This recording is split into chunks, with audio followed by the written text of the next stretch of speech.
Hello, I'm going to give you a simple M check for your bike. This is to make sure that you're riding something that's safe and you're not going to do any damage to yourself or anyone else if you hit any problems. Basically, it's going to be an M check, which is the shape of the frame to some extent.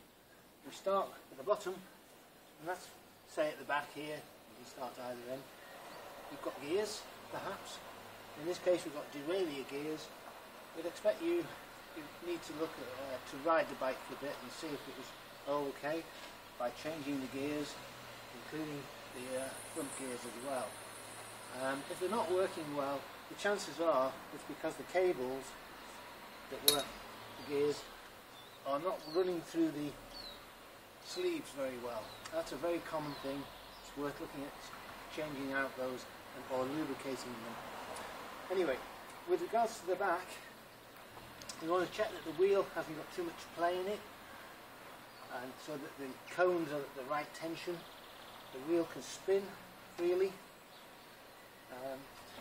and whilst it's spinning, it's not wobbling, so that you can check that against the brake. It should be running true. Check your spokes. Just check like that. Make sure there's no broken ones or bent ones. And then if we come back up, look at the brake. Make sure that they move freely, that they are even either side. Check the seat post is firm, the seat is in line. And whilst we're at it, check that the handlebars are at right angles to the frame. Moving back down again, this is called a bottom bracket. If we move that in any way, get it seen to, because that bearing is the key to the bike and it gets a lot of muck in it. If it's loose, the chances are it's going to rust up and you'll be in a new bike needed. Then we move on the other side of the M to the headstock. Now the head set or whatever, if we get any movement in that, then that needs looking at as well.